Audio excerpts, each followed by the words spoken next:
Waktu itu sampai kita udah cek semua konveksi emang pada belum siap, dan masalahnya nih kita nggak tahu bakal kapan. Kalau misalkan kelihatan nih Mbak Hana, oh semuanya udah di tahap QC, kan paling tinggal dikasih tahu, oh maaf pengirimannya telat 5 hari. Ya Hmm. biasanya konsumen pun masih oke, kan masih jauh dari lebaran ya. Itu yang benar-benar kita juga nggak bisa kasih tahu ini tuh bakal jadi atau enggak sebelum lebaran. Jadi jadwal pengiriman itu di awal Ramadan. Seminggu sebelum. Jadi kan sebenarnya masih ada space 3 minggu, 4 minggu kan? Tapi yang datang tuh baru dikit banget Mbak Hana, jadi aku Jadi juga nggak berapa bisa. persen dari total order?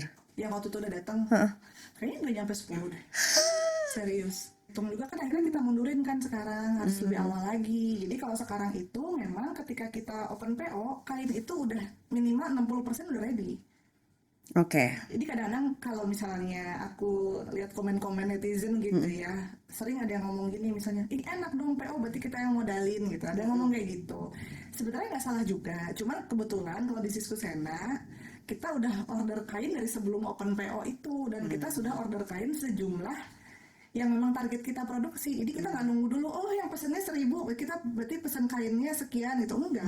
Kita udah ready segitu gitu. Kalau pas PO itu kita selalu buka WA dan website. Kita no marketplace kalau pas PO. Itu kenapa alasannya? Yang pertama WA dan website. website, oke. WA dan website, intinya channel kita sendiri aja ya. Kenapa? Karena kalau marketplace itu potongannya besar.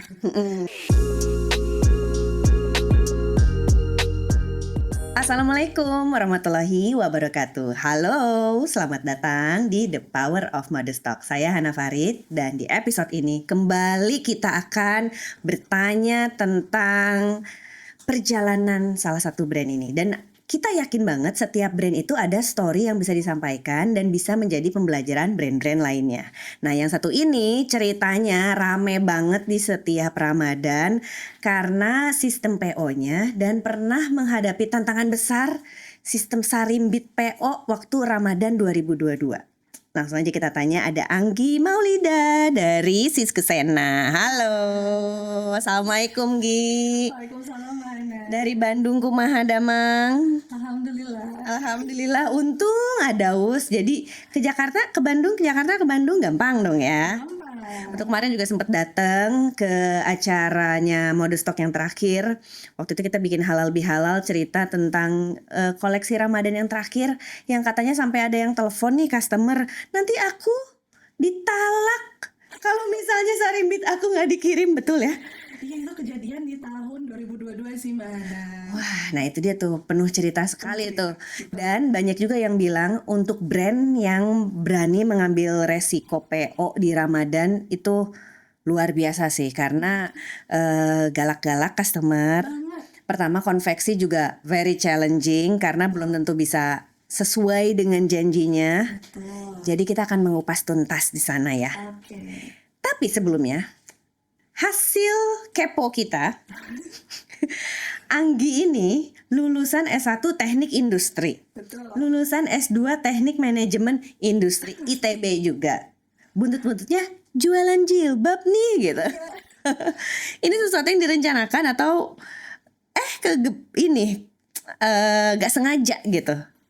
Oke, jadi aku tuh dari SD udah seneng banget ke desain. Aku seneng gambar dan seneng desain. Jadi kalau misalkan anak lain itu, let's say di mading tuh mereka naruhnya puisi atau karya seni yang lain, aku tuh langsung bikin sketsa baju. Tapi ngambilnya teknik industri instead, maksudnya bukan FSRD. Oke, iya, karena apa? Karena memang orang tua aku dan mungkin aku sendiri itu sangat akademis orangnya. Jadi itu kayak hobi aja gitu dianggapnya, dan mereka sangat support, orang tua aku nggak pernah larang-larang apapun. Sampai diarahkanlah SMA, ya SMP favorit, SMA favorit, ya standar ya. Kuliahnya juga di ITB gitu kan, masuk teknik industri. Dan aku senang sama teknik industri, cuman pas tahun kedua itu aku merasa uang jajan aku itu cukup ngepas. Padahal namanya anak muda pasti pengen main ya Mbak Hana. Aduh, ini kayaknya kalau buat main nggak cukup nih. Akhirnya temen yang ngajakin jualan, kita beli baju second hand di Gede Bage. Orang Bandung tahu Pasti banget nih tahu Gede kan, Bage. Pasar Cingol, Gede Bage. Nah, kita itu beli baju tuh harganya cuma 5.000 sampai 10.000. Kita jual di Facebook waktu itu, kan belum ada Instagram ya. jual lumayan lah 80.000, 100.000 kan buat jajan. Sehat banget dong ya marginnya dari 5.000. Kan? Nah dari situ akhirnya lama kelamaan makin susah tuh jualan baju bekas gara-gara banyak saingan dan bajunya juga terbatas ya kan. Baju bagus sih cuma satu gitu kan. Berarti akhirnya waktu itu lagi booming hijabers community, kita mikir gimana kalau kita jual, aku kan pakai hijab ya, jadi jual baju buat yang hijab aja gitu. Dan itu dari 2011. Jadi sekarang udah sampai 14 tahun perjalanan dari mulai tadi jualannya di Facebook, ngerasain jualannya di Instagram, ngerasain jualan di setiap platform sosial media, bazar ke bazar, bahkan ngalamin bazarnya Mozaik tadi kita ngobrol ya. Jadi semua brand yang dimulai tahun 2010-an pasti tahu banget bazar Mozaik ya. Betul. Dan ikutan juga. Ikutan sempat taruh di Mozaik juga, di FX juga. Di FX juga betul. Ya. Ya, itulah ya perjalanannya ya. Dan semua Anggi itu termasuk tipe yang ngurusin operasional ya. Aku sama suami, memang kan ini foundernya berdua ya, aku sama suami. Memang kalau aku lebih di bagian kreatif gitu, marketing pun marketing yang kreatif. Nah kalau suami aku itu beliau di bagian operasional dan sales ya gitu sih. Jadi yang bikin produk? Desainnya aku dan timku. Oke. Terus beli barang, beli kain? Aku milih tapi kalau pemesanan pengadaan suami aku berarti. Oke. Gitu. Terus jadi sosial media semua di Anggi gitu. Itu dari awal selalu kayak gitu. Enggak sih, awalnya semua dilakuin berdua. Kemana-mana ngabring sini ngabring sana gitu berdua bareng-bareng. Lama-lama kan kemudian kita nikah punya anak, aku kan harus lebih fokus juga di rumah sama anak gitu kan. Akhirnya kita mulailah bagi-bagi dikit-dikit gitu. Dan perjalanan 15 tahun itu juga kan pasti pencarian kayak anak-anak lah, pencarian jati diri. Betul banget. Lagi trennya ini ikutan, apalagi juga mengikuti fase bazar, fase jualan online gitu. Tren style juga kan berubah-ubah gitu. Sampai akhirnya ketemu oke deh, Sisku Sena itu jagonya tuh di Sarimbit Lebaran. Itu tuh setelah berapa lama? Atau menjadari emang kita jualannya Ramadan deh gitu. Enggak, sebenarnya kalau dilihat dari all time best sellernya Sisku itu di kemeja Mbak Ana. Kemeja yang simple, yang basic. Itu tuh dari mulai pertama kali bikin tuh di tahun 2016 karena waktu itu aku kan ikutan kayak sekolah desain gitu, tapi yang cuma setahun. Nah di situ ada tugas bikin suatu produk untuk dilombakan. Nah waktu itu produk aku tuh pokoknya temanya Jepang-Jepang gitu, tapi motif Jepangnya tuh di outernya, innernya itu kemeja. Nah waktu itu bener-bener bikin kemejanya itu di assist oleh Bapak senior desainer Indonesia ya, Pak Deden Siswanto. Dia bener-bener dia liatin tuh bikin kemeja tuh mesti gini. Sekolahnya di IVI? Di IVI, ya gitu kan. Pas dilihat-lihat ini kemejanya bagus juga ya. Akhirnya aku produksi lah dan ternyata itu udah 9 tahun lalu, berarti sampai sekarang masih bestseller. Jadi kemeja itu tuh mulai belajar lagi, emang senang belajar ya? Setelah S1, S2, terus sekolah lagi di IVI selama 1 tahun, dan padahal itu sudah membangun bisnis. Udah, jadi waktu itu aku baru lahiran anak kedua, aku keluar rumah sakit, masih bawa bayi baru lahir. IVI tuh buka dekat rumah sakit aku, terus ada spanduknya kan, itu apa? Terus aku googling, ada itu, terus aku daftar aja.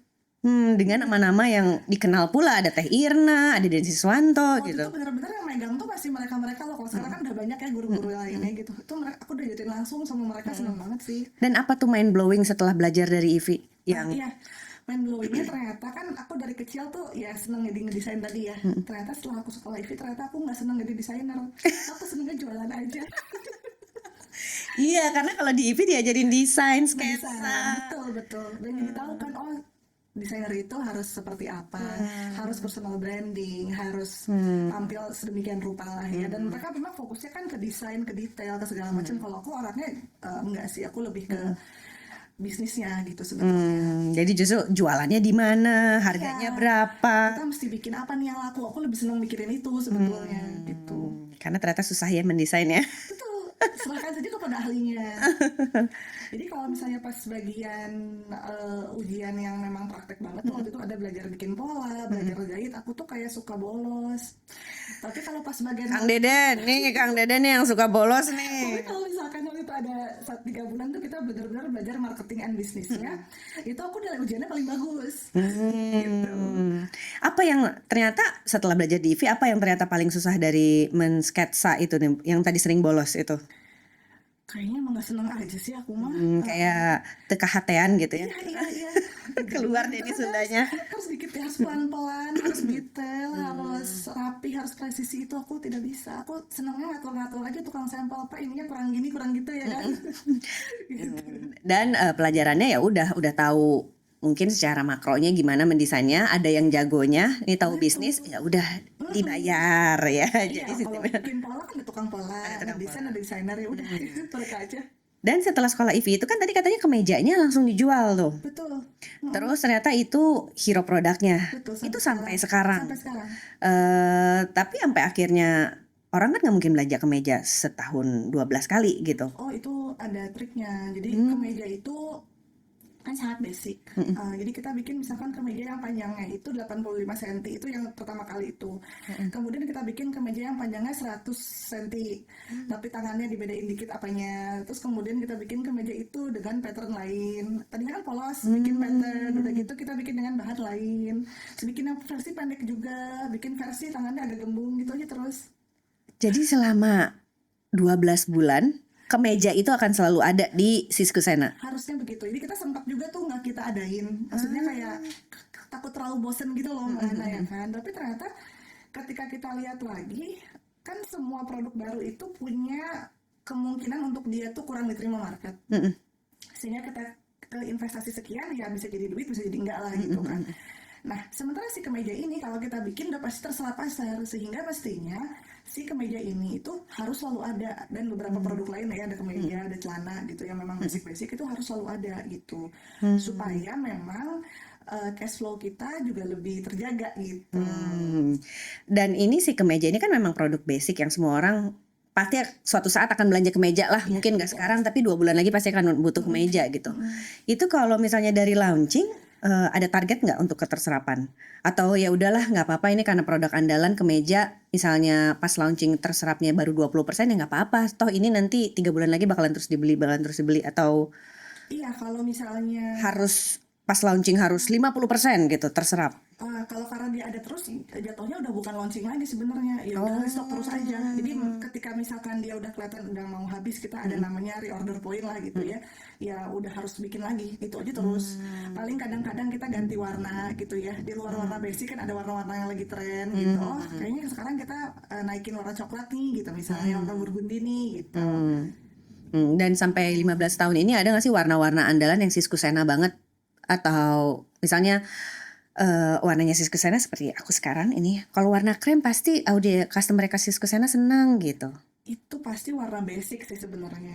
Kalau warna lain itu biasanya menyesuaikan tren, tapi kalau warna basic itu harus selalu ada. Jadi hitam, putih-putih pun ada 2 jenis. Karena ada yang senangnya pure white kayak bendera gitu, putih bendera. Ada juga yang senangnya broken white ya kan. Udah gitu abu tua, abu muda, biru denim, sama biru denim yang muda gitu ya, sama beige itu udah pasti sih. Jadi warna-warna itu harus selalu Harus ada. Kalau yang lain biasanya kita nyesuaiin tren aja. Oke, pasar-pasar itu gitu. Nah ini nih berarti si kemeja itu kan untuk memenuhi koleksi tahunan ya, tiap bulan ada aja terus, stoknya selalu standby. Nah sekarang kita langsung berangkat ke koleksi-koleksi yang di luar yang reguler. Seperti koleksi abaya, ada koleksinya cape. Itu pernah sekali-sekali aja. Sekali-sekali gitu. Jadi selain kemeja, si abaya itu juga gitu. Nah, kemejanya kita bikin abaya juga. Karena jadi si kemeja bisa jadi crop, bisa jadi panjang, tunik, sampai maxi. Tapi sizingnya terus-terusan ada. Sizingnya itu terus, cuman beda di panjang aja. Betul. Oh, I see. Dan kita mau bahas juga tentang Sarimbit. Tapi ya Sarimbit deh. Sarimbit habis itu kita mau bahas tentang campaign dan event-event rutin. Tapi kita bahas Sarimbit dulu nih. Ini bahas Sarimbit menjadi koleksi jagoannya Siskusena karena berani buka PO. Dari tahun berapa tuh buka PO? Dari 2020 pas Covid. Aneh ya. Pas COVID, orang nggak boleh lebaran waktu itu, kita malah memberanikan diri jualan sarimbit. Kenapa? Karena waktu itu keluarganya suami aku yang biasanya mereka kompak banget, kan nggak bisa lebaran bareng tuh. Mereka bikinin dong baju yang samaan, biar nanti kita zoom bareng sama foto bareng di beda tempat, tapi kayak Bajunya sama. baju sama gitu kan. Kita pertama kali tuh bikin sarimbit itu gitu. Terus seru juga ya, dan emang ya kerasa lah ada kebersamaannya gitu kan. Ya udah sekarang kita PO-in juga deh gitu kan. Karena kenapa awalnya PO, karena nggak yakin waktu itu kan belum kayak sekarang semua brand ngeluarin sarimbit ya kan.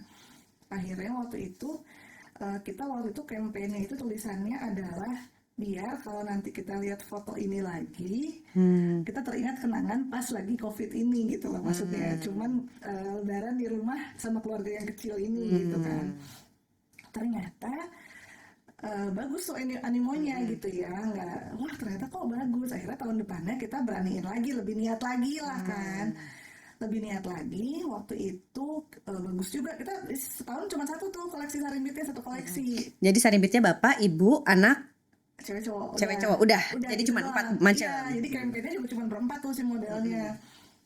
Itu kan 2020, 21. 2021. Nah 2022 ini kan udah mulai Makin pede nih karena udah 2 kali berhasil. dan makin longgar juga kan. Yes, Kalau nggak salah pertama kali kita tuh udah boleh mudik lagi. Benar. Kita mikir wah ini animonya pasti gede banget nih gitu kan. Kita mikir kayak gitu. Nah waktu itu memang melihat dari kapasitas kita dan kapasitas waktu itu kan printing ya Mbak Hana. Jadi kan berarti ada kain print sama ada jahit juga yang kita kerjasama sama vendor itu. Kita tanya dulu nih mereka sanggupnya berapa gitu kan. Sekian gitu. Oke, kita bikin kapasitas sekian gitu kan. Ternyata animonya Masya Allah luar biasa banget dibanding target yang udah kita tetapkan tadi. Sementara target itu aja ditentukan pasti lebih tinggi daripada 2021. Udah 4 kalinya. Tuh kan? Jadi 2020 coba-coba ke 2021 pasti 2021 naik. Naik, tapi naiknya nggak gitu banyak lah karena masih COVID kan. Kita Pas belum 2022 4 kali dari 2021. Iya, awalnya 4 kali. Nah, ya udah bismillah aja. Skema 1 kali, open PO atau berapa kali? Sekali, oke. Sekali open PO dan kita pengen ada jual ready juga. Jadi kita emang gitu, Mana. Jadi misalnya berapa bulan sebelum lebaran itu kita open PO, tapi nanti pas bulan Ramadannya kita jual ready nih gitu. Tapi nggak banyak lah stoknya kalau pas ready kan. Nah karena Masya Allah banget waktu itu tuh akhirnya kita ngeliat aduh ini gimana kalau kita tambahin aja nih si limitnya kan, kuotanya. Calling lagi lah itu kita ke vendor dan sepertinya mungkin semuanya sama ya, semuanya merindukan order ya pada saat itu. Jadi ketika ada Bapak, kira-kira kalau ditambah sekian masih bisa nggak ya? Bisa.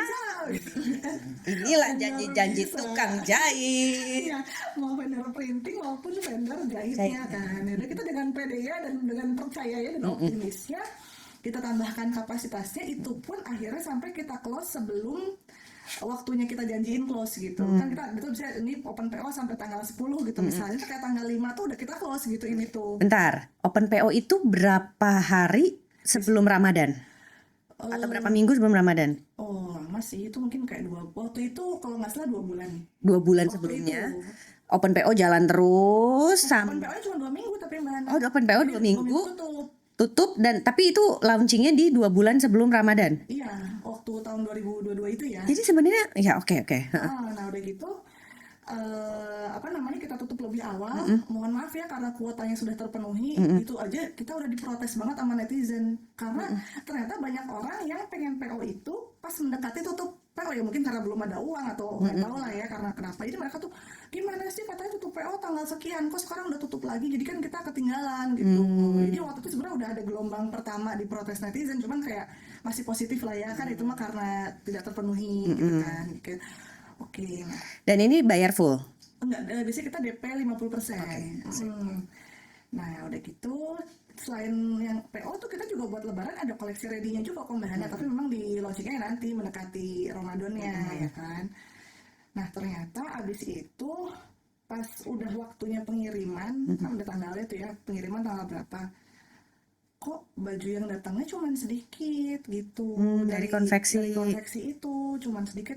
Udah gitu dihubung-hubungin juga pada nggak jelas. Jadi kita waktu itu nyebar konveksinya banyak banget.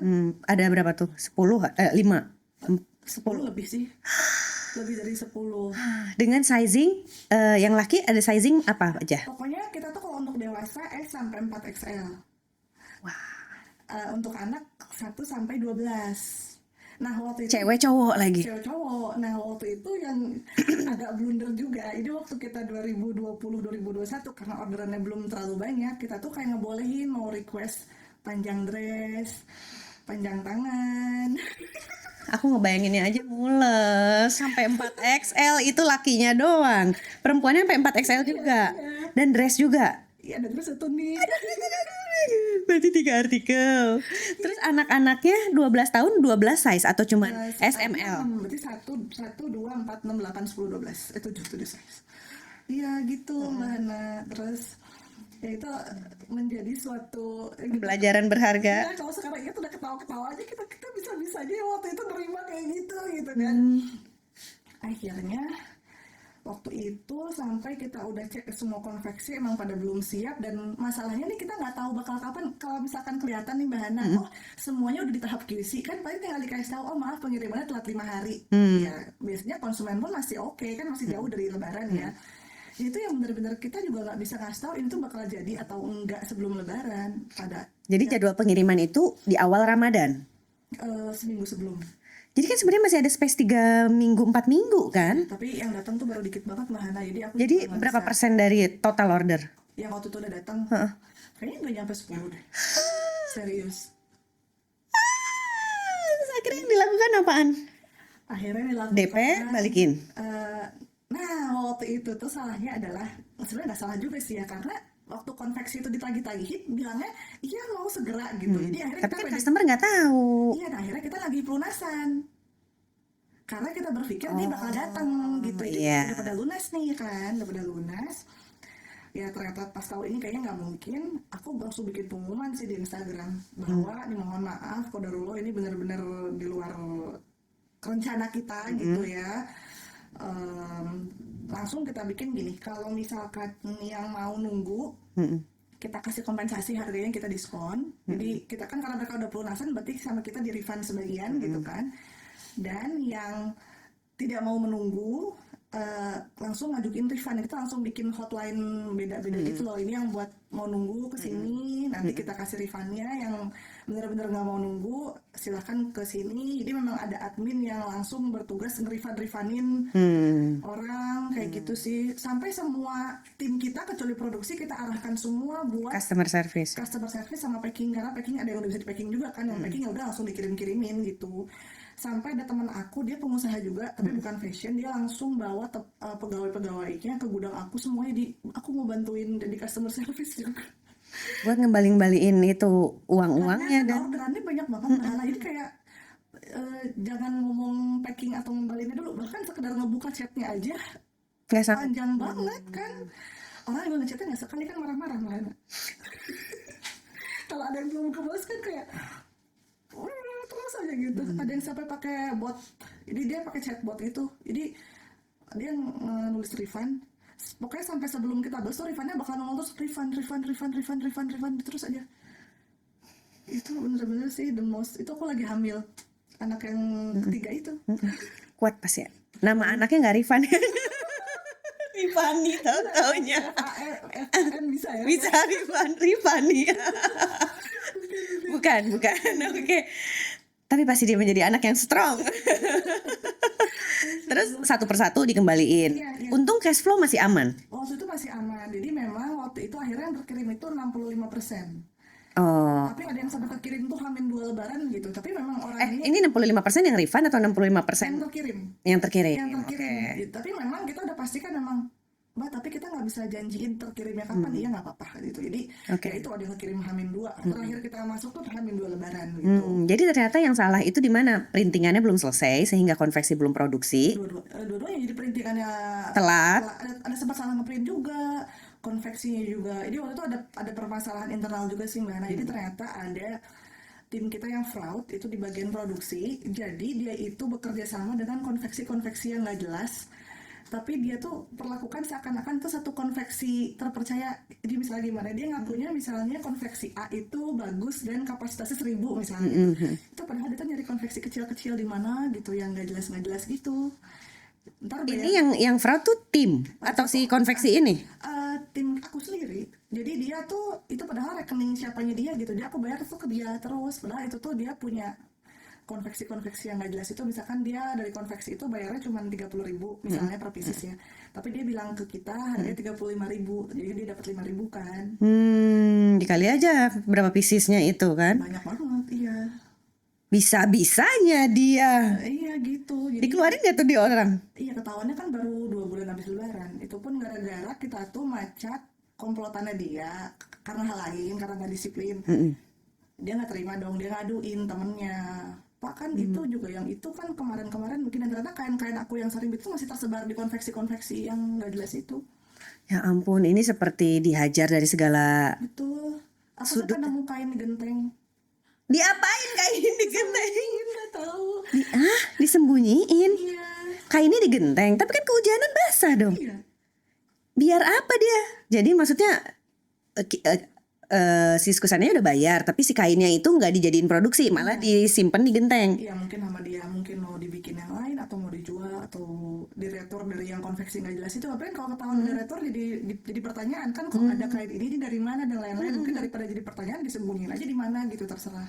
Ya Allah. Itu jadi masya Allah banget pada saat itu pengalamannya. Oke, dan untungnya 65% dikirimkan, sekian persen di refund. Iya, dan itu pun aku langsung ke supplier langsung nelpon pada saat itu. Kayaknya kan ada yang beberapa yang bayarnya mundur tuh Mbak Ana. Memang kita nggak akan bisa bayar tepat waktu nih karena ada permasalahan gini. Tapi mereka karena supplier aku mungkin skalanya udah besar, jadi mereka tuh kayak nggak apa-apa, biasa, bisnis saya juga pernah kayak gitu. Kayak oh ya udah, alhamdulillah ya mereka mau. Jadi pelajaran berharga dari 2022 apa aja nih? Selain apakah jadinya jangan lagi bikin produksi sampai 4XL gitu. Enggak, tetap sampai sekarang.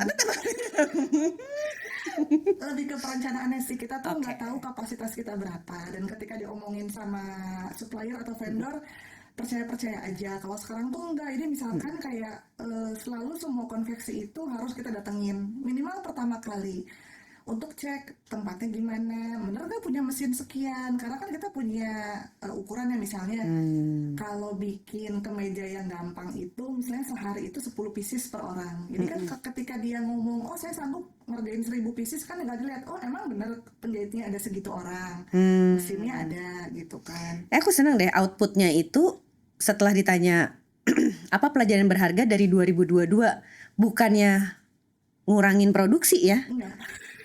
tapi malah ya produksi tetap segitu, cuman dicari ternyata ya cari konveksi yang lebih terpercaya gitu ya. Cara kita ngitung juga kan akhirnya kita mundurin kan sekarang, harus lebih awal lagi. Jadi kalau sekarang itu memang ketika kita open PO, kain itu udah minimal 60% udah ready. Oke. Jadi kadang-kadang kalau misalnya aku lihat komen-komen netizen gitu ya, sering ada yang ngomong gini misalnya, ih enak dong PO berarti kita yang modalin gitu. Ada yang ngomong kayak gitu. Sebenarnya nggak salah juga, cuma kebetulan kalau di Siskusena kita udah order kain dari sebelum open PO itu, dan kita sudah order kain sejumlah yang memang target kita produksi. Jadi kita nggak nunggu dulu oh yang pesennya 1000 kita berarti pesen kainnya sekian gitu, enggak, kita udah ready segitu gitu. Karena si kain itu juga kan minimal 6 bulan gitu kan ya. Iya, karena Untuk di printing aja butuh waktu sebulan lagi gitu. Kemudian kan kita juga punya target ya, bahwa kalau misalkan nih di batch 1 misalnya kuotanya belum terpenuhi nih, kita akan buka batch 2. Nanti di batch 2 sendiri ada sisa kuota, kita juga jual ready juga, karena sayang banget Mbak Hana kalau kita tidak memanfaatkan lonjakan order saat Ramadan. Oke. Gitu. Jadi sekarang kalau dibagi secara produksi, yang ready tuh paling sehat berapa persen sih? Kalau Dari kita, total target penjualan? kemarin kita 60-40, jadi 60 PO 40 ready. Oke, jadi 40 ready itu udah harus ready berapa hari sebelum PO itu keluar?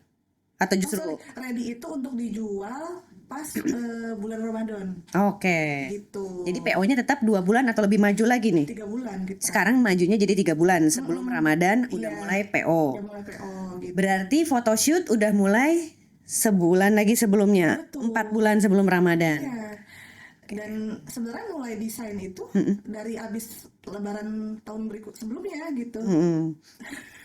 Jadi kalau kemarin lebarannya sama April, 1 April kan, Iya, Mei Juni itu udah mulai nih. udah mulai. Sekarang tuh udah mulai ya. Udah lagi sampel-sampel sekarang gitu. Oke, jadi Juni udah mulai sampel-sampel untuk nanti open PO di 4 bulan sebelum Ramadan, berarti bulan Februari ini. Iya, Ramadan Februari kan. Februari, Iya, oke. jadi kita open PO-nya Oktober gitu. Oke, open PO Oktober, nanti batch 1 dulu. B1. Padahal terus kain semua yang di printing ready, udah dibeli dulu semuanya. Udah dipesan. Udah dipesan dari September. hari September. Itu tuh biasanya DP atau harus lunas? DP. Berapa persen biasanya? Nah, itu tuh sebetulnya gimana hubungan kita sama si supplier sih. Kalau udah kenal kan, ya mereka biasanya pertama kali selalu DP dulu, ntar pas ready berapa gitu kan. Biasanya 30 sampai 50 lah untuk DP itu. Pelunasannya berarti pas ready kan, ready-nya tuh bisa ada yang 1,5 bulan, ada yang 2 bulan, ada yang 3 bulan ready gitu. Nah, balik lagi ke cash flow brand masing-masing nih gitu ya. Sebetulnya kalau hubungannya sudah berjalan cukup baik, kita bisa nego sih. Kalau misalkan pelunasannya 3 bulan boleh nggak misalnya gitu, atau dicicil sebulan, 2 bulan, 3 bulan itu bisa sih sebenarnya. Oke. Terus PO dibuka di 4 bulan sebelumnya. Iya, 3 bulan. Dan dikirim di Ramadan. Sebelum Ramadan. Jadi sebenarnya proses produksinya sampai itu udah di print semua tuh kain. Iya udah. Udah. Berarti proses jahit di konveksinya tuh 2 bulanan ya? Iya. Itu pun kan disebar, ada yang ke konveksi, kita punya konveksi sendiri juga. Tapi nggak besar lah gitu. Ada yang di luar, konveksi rumahan juga kayak kita, ada juga yang kita taruh di garment juga ada. Pabrik gitu. Jadi selama Ramadan jualannya barang ready atau jualannya ready. Gitu. Jadi udah gak ada launching lagi di Ramadan. Udah fokus di memenuhi kuota. Ada yang launching yang nggak sarimbi itu biasanya baru launching tuh. Ada yang nggak sarimbi. Yang nggak sarimbi, ya. Okay. Terus pelajaran berharga lagi nanti kalau misalnya open PO, berapa channel komunikasi yang harus dibuka? Channel gini, kalau pas PO itu kita selalu buka WA dan website. Kita no marketplace kalau pas PO. Itu kenapa alasannya? Yang pertama WA dan website. Website, oke. WA dan website. Intinya channel kita sendiri aja. Kenapa? Karena kalau marketplace itu potongannya besar. Sehingga mumpung lagi demand-nya besar, kenapa nggak kita alihkan aja? Karena mereka pasti mau gitu kan. Yang kedua, kita kan sistemnya bayar 2 kali nih Mbak. Nah, kalau misalnya by marketplace kan kita nggak bisa ada DP dulu terus pelunasan kan sulit gitu kan. Akhirnya website kita itu memungkinkan untuk bayar itu 2 kali memang. Kemudian juga apalagi ya? Website pakai siapa? Plugo. Kalau nggak salah tahu ya, cuman Plugo sih yang bisa bayar 2 kali kayak gitu, DP dan pelunasan gitu. Terus juga kalau misalnya tiba-tiba ada keterlambatan, bukan niatin bakal dari awal bakal telat ya, kan mungkin aja telat kayak seminggu, berapa hari gitu. Kalau di marketplace kan agak sulit, kalau di website masih bisa kita atur lah gitu.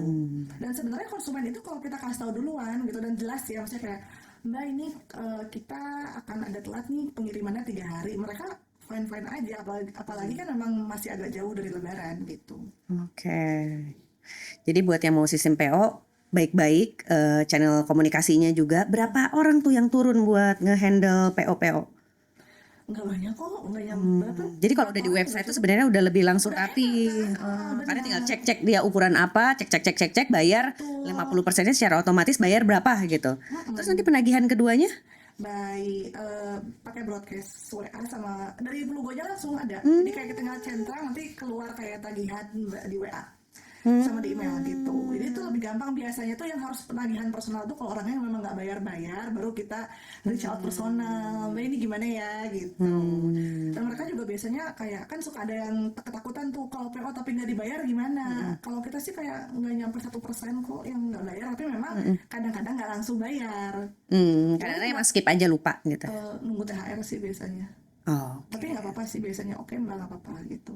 Tapi itu dicatat aja ya. Iya, yang penting ada datanya aja. Jadi ternyata tidak semenakutkan itu secara tim untuk handle sistem PO ini selama secara teknisnya di website juga sudah mumpuni ya gitu. Betul.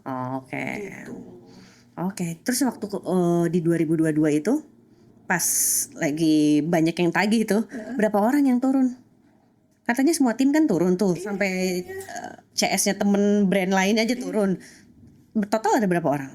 Yang customer service Yang jawabin. berapa ya, belasan sih waktu itu, kan termasuk aku sama suami aku juga kan. DM aku juga diserang.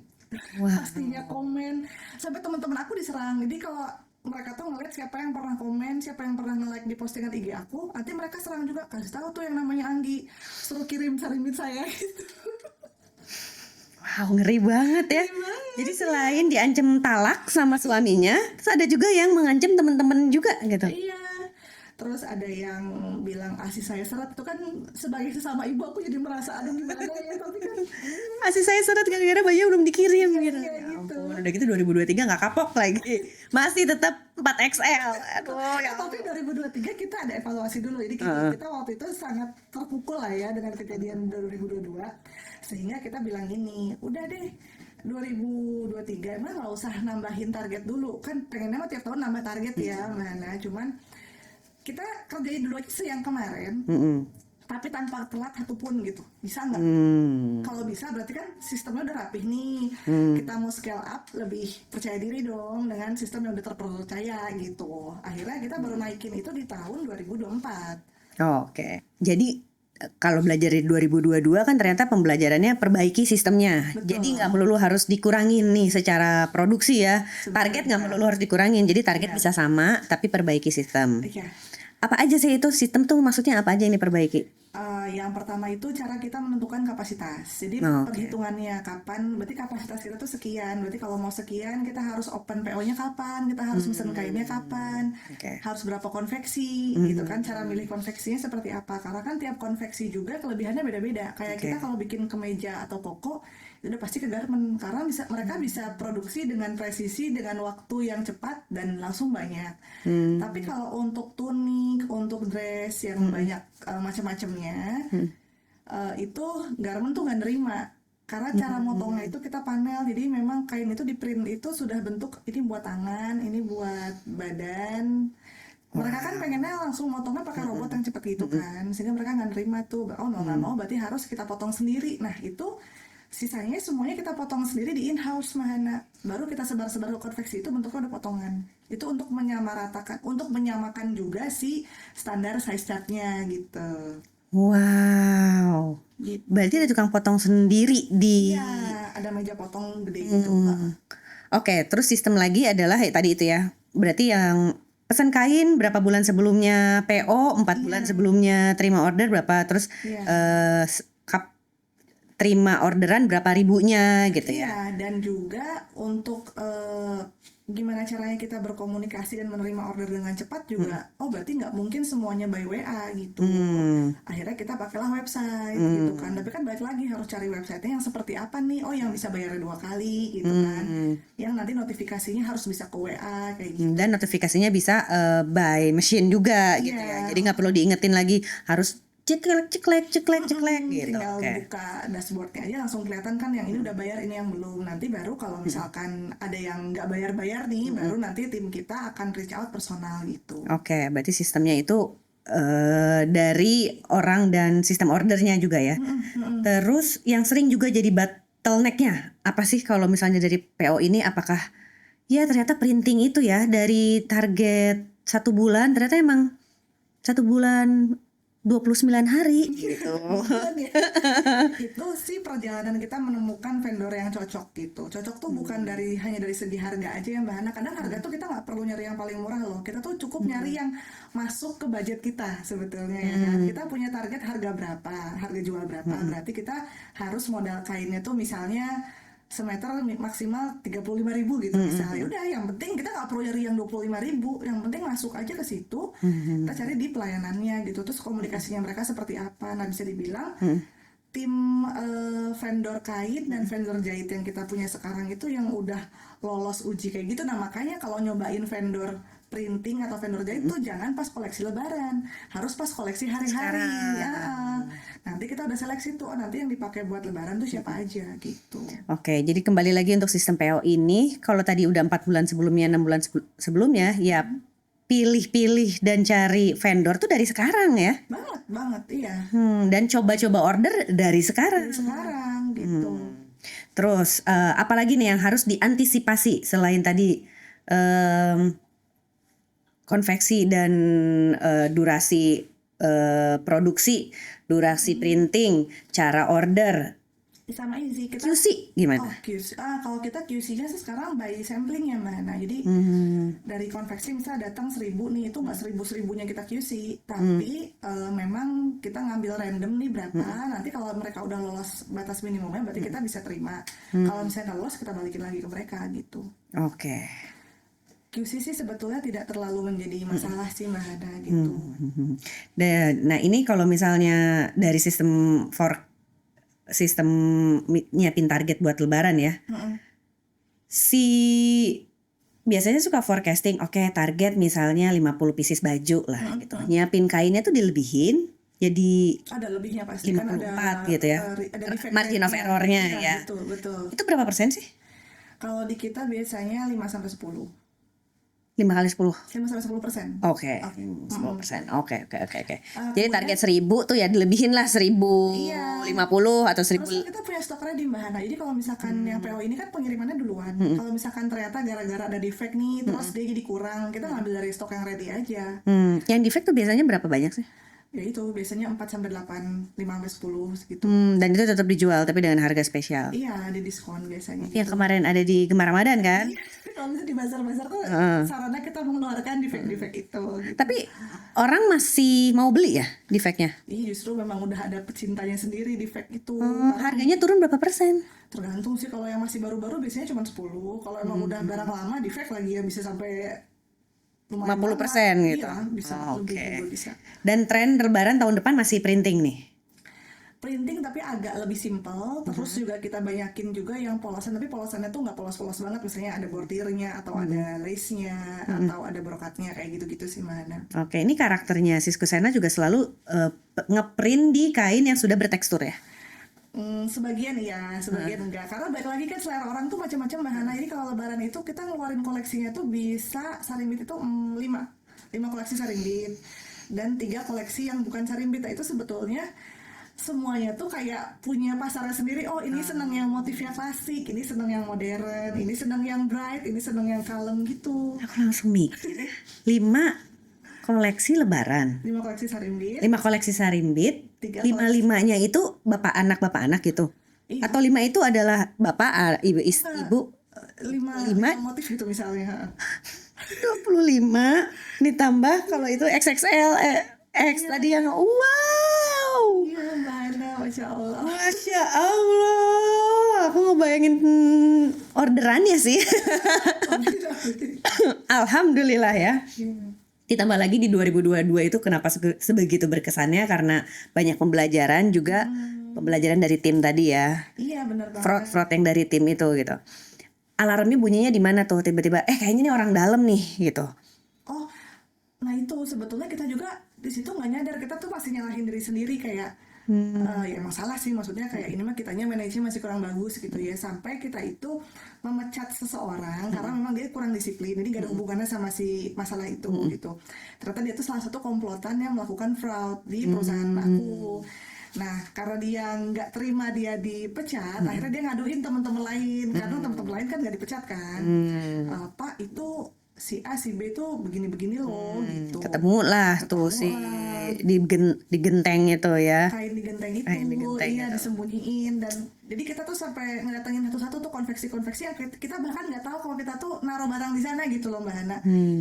Saya ada kain nggak di sana gitu, oleh Pak, yang dikasih oleh Pak itu dipecat itu kan gitu. Iya, ternyata ada itu kan yang ngaku Mbak Hana. Kalau yang nggak ngaku ya kita juga nggak bisa nge-track. Terus berapa dipecatnya setelah lebaran? Iya, baru ketahuan kayak sekitar 2 bulan setelah lebaran gitu Mbak Hana. Antisipasinya berarti sekarang apa pembelajarannya yang ngegantiin orang itu? Atau semua akhirnya ya udah deh aku handle sendiri? Sempat kayak gitu. Suami aku kan, kalau suami aku lebih operasional kan, cuman memang ya kalau sibuk ngehandle itu juga dia juga ngerjain yang lain kan, ya akhirnya intinya tetap diawasin sih. Mungkin waktu itu juga kita mikirnya keenakan juga udah ada delegasinya, jadi nggak terlalu diawasin gitu, percaya aja, Kontrolnya jadi kurang betul gitu. Oke. Dengan koleksi sebanyak itu ya, channel distribusinya kalian Siskusena kemana aja selain website, event, terus juga kan banyak kegiatan-kegiatan nih. Kalau Ramadan ada IFW, Hijab Fest, nah Oh iya, bazar-bazar gitu. Jadi memang gini Mbak Ana, jadi sebetulnya kita sih channel penjualannya intinya online intinya. Tapi kan kita tuh ngelihat bahwa orang juga ada yang pengen beli baju itu secara langsung. Makanya kita coba datengin juga lah itu event-event gitu. Apalagi memang kan kita tadi punya baju-baju yang kayak defect atau sample sale yang kayaknya enakan dijualnya langsung gitu kan. terus ada juga kan ini show di Malaysia. Pernah udah lama sih itu disponsori sama pemerintah memang. Oke, tapi nggak reguler ya, waktu itu Nggak cuma dapat reguler. kesempatan sekali. Iya, Oh, nggak lanjut kenapa tuh? karena memang mungkin produk kita biasanya kan yang mereka suka yang wasra-wasra gitu Mbak Ana. Terus yang lucunya lagi Siskusena itu ikutan bazar buat ngebuangin produk-produk yang tadi di flash sale. Fokusnya jualan di website. Tapi justru tidak tertarik untuk buka toko atau enggak karena nanti potongannya banyak katanya. Oh itu kalau ini Dep Store kali. Dep Store. Dia memang udah ada pernah beberapa Dep Store nawarin gitu. Cuman berapa potongannya? Mereka tuh waktu itu sih yang nge-share ke aku ada yang 50 sampai 55. Kan kita kayak masih gitu mah nggak masuk kan gitu. Akhirnya ya udah deh kita jual sendiri aja. Ada beberapa reseller tapi nggak yang rutin juga resellernya. Itu potongannya biasanya bervariasi tergantung produknya. Ada yang 15, ada yang 20, ada yang 25 gitu. Reseller aja cuma 25 paling banyak potongannya. Iya. Oh itu ada juga yang konsep store mau beli putus itu udah baik banget, padahal dia tuh sebenarnya konsinyasi sistemnya gitu, mau beli putus terus kita kayak tapi ngasihnya cuma 20 ya dia nggak jadi beli. Iya lah nggak nutup. Kalau misalnya kayak gitu kan biasanya 40 minimal. Iya gitu, ya udah deh. Mungkin rezekinya masih jual sendiri. Kemitraan juga ada yang nawarin gitu kan, pengen kayak ya brand-brand lain kan banyak yang buka butik kemitraan itu pasti lihat. Aku balik nanya, emang Mbak biasanya berapa potongannya kalau dari brandnya? Oh sekian. Aduh kayaknya kalau kita belum bisa sih ngasih segitu gitu. Ya udah. Karena nanti ya berarti marginnya antara makin tipis atau enggak harga jualnya dinaikin gitu. Oke, sungguh pelajaran berharga dan dari sini kita belajar kalau ternyata sistem PO ya kuat-kuatan juga ya. Banyak yang soalnya aku dengar cerita, aku udah gak sanggup lagi lah sistem PO karena deg-degan gitu. Tapi justru dari Siskusena kita belajar ya kalau memang yang mau komitmen di sistem PO ini ya selama sistemnya kuat ya bisa kok dijalanin ya dengan 5 koleksi Ramadan. Masing-masing size-nya aku masih kayak takjub banget ini. Koleksi anaknya juga ada 6 size yang berbeda, cewek cowok pula gitu ya. Ini luar biasa. Jadi untuk yang mau brand belajar dari membuka kesempatan PO ya ini saatnya belajar dari Siskusena. Terus kita mau bahas tentang biaya e-commerce yang semakin biaya admin, pajak yang tambah banyak. Karena aku tahu Anggi tuh sangat aware penjualan yang revenue-nya tinggi nggak berarti kalau cash flow-nya berantakan. Bener ya? Iya betul banget. Jadi memang cash flow is king ya. Jadi mau penjualannya sekian ribu, kalau ternyata boncos nggak bisa menjaga cash flow, percuma gitu. Nah ini dengan banyak potongan-potongan pajak itu gimana strateginya, Ang? Jadi memang gini, yang pertama itu kita di e-commerce harus pilih dulu. Kan kalau let's say kayak Shopee ya, Mbak Ana. Shopee itu kan ada Shopee Mall, Shopee Star segala macam. Nah kadang-kadang brand itu mungkin ingin branding atau pengen ada di kelas tertentu, milihnya Shopee Mall. Kalau aku dari awal udah ditawarin berkali-kali Shopee Mall, aku nggak mau, maunya tetap Shopee Star. Kenapa? Untuk menjaga potongannya lebih rendah. Itu satu. Berapa sih potongannya? Kalau aku tuh total sekarang 12%. Kalau Shopee Mall lebih gede lagi. Aku lupa tuh sekarang berapa. Si ongkir ditanggung siapa? Ongkir kan, kalau ada ikut program gratis ongkir, aku tambah lagi tuh, jadi 12 tuh udah sama gratis ongkir. Tadinya tuh mungkin sekitar 10 kalau nggak salah, atau 8 aku lupa deh ya. Nah ada program lain kan kayak cashback atau apapun yang lain, affiliate, aku tuh nggak ikut.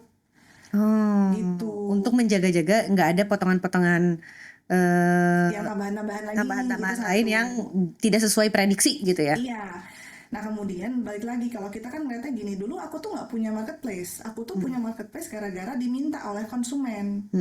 Sampai akhirnya yang tadi di WA geser semua ke marketplace ya kan. Sekarang WA-nya tuh udah tinggal dikit banget deh gedean di marketplace. Nah akhirnya kita mikir kita punya strategi apa lagi nih gitu sekarang. Nah kita akhirnya mau mengaktifkan lagi website untuk hari-hari. Tadinya kan website cuma pas PO doang kan. Hari-hari mau kita aktifin lagi dengan strategi harga yang berbeda pastinya. Kalau website tuh lebih murah lah. Tapi dipikir-pikir kita percobaan tuh kemarin di Sarimbit. Kita bilang kalau beli di website lebih murah. Ternyata banyak yang protes. Ternyata tetap lebih murah di marketplace. Kenapa? Karena marketplace sendiri ngasih voucher ke mereka di luar dari kita ini gitu kan, sehingga konsumen tuh merasa kayak mana katanya lebih murah website, ternyata masih lebih mahal ya kan, kita nggak tahu ya, kita mau ngasih harga aslinya lebih murah di website gitu kan. Akhirnya kita cari lagi nih, oke website bisa dicoba, tapi kan nggak ada jaminan juga kalau kita buka website orang tuh jadi mau beli ke website ya kan. Akhirnya kita cek lagi laporan keuangan mana, ternyata kita itu sering kali ngasih diskon, padahal sebetulnya produk-produk tersebut kalau nggak didiskon segitu pun dia bisa keluar. Berarti kan strategi penentuan harganya harus lebih baik, iya kan? Super Kayak teliti. harus teliti. Itu kita lihat lagi pengeluaran. Kita kan ngerasa boncos tuh karena ada apa ya? Oh ternyata banyak pengeluaran-pengeluaran yang udah nggak perlu sekarang. Tapi karena kita nggak kontrol tiap bulan, kayak waktu contoh subscribe aplikasi misalnya, aplikasi yang kayak Adobe apa itu kan dulu mungkin sempat kita pakai misalnya. Sekarang udah nggak dipakai nih gara-gara kita banyak bikin video tuh sama agency. Dulu sempat kita bikin video tuh sendiri misalnya, tapi subscriptionnya nggak dimatiin. Itu sebulan bisa 8 juta sendiri gitu lah. Nah misalnya udah gitu ada pegawai-pegawai yang ternyata mereka nggak perform atau misalkan nggak produktif aja gitu kan. Kalau masih bisa kita alihkan ke divisi lain, kita alihkan dulu Mahana. Tapi kan kadang-kadang emang orangnya nggak bisa gitu ya. Akhirnya dilepas gitu. Oh ternyata banyak banget Mahana. Cuman dari ngelihat laporan keuangan aja ternyata, oh maksudnya gini, kita kan nggak bisa maksain si marketplace mau ngasih potongannya berapa. Namanya juga kita jualan di tempat orang kan Mahana ya. Dulu aja di Mosaik potongannya 30 kan, gede kan. Jadi ya memang kitanya harus lebih sehat lagi, harus lebih efisien, dan penentuan harganya harus lebih optimal gitu. Kalau perang harga udah susah sih nggak mungkin.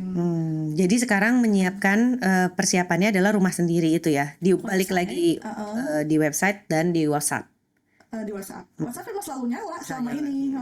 Tapi nggak jadi lebih murah juga kan kalau di WhatsApp, cuma di website aja kan yang di setting lebih murah. Nah nanti mungkin kalau websitenya udah setting lebih murah, harga WA akan ngikutin website sebenarnya. Oke. Bukannya website juga walaupun pakai third party ada biaya Ada, tapi cuma 3-5%, masih jauh lebih murah. Ada gratis ongkirnya juga ada. Oke. Jadi tetap balik lagi ke website ya. Mudah-mudahan konsumennya mau. Nah itu kan kita harus coba dulu. Dari sekarang coba. Oke, sip kalau begitu. Terima kasih Mbak Anggi yang udah berangkat dari Bandung menceritakan, membuka luka lama. Tapi tentu ini luka yang sudah tinggal ditertawakan ya. Semoga udah jadi tertawa-tertawa, udah nggak jadi baper lagi, udah nggak jadi sedih lagi, dan semakin strong Siska Sena di perjalanan menuju 15 tahun ya tahun depan.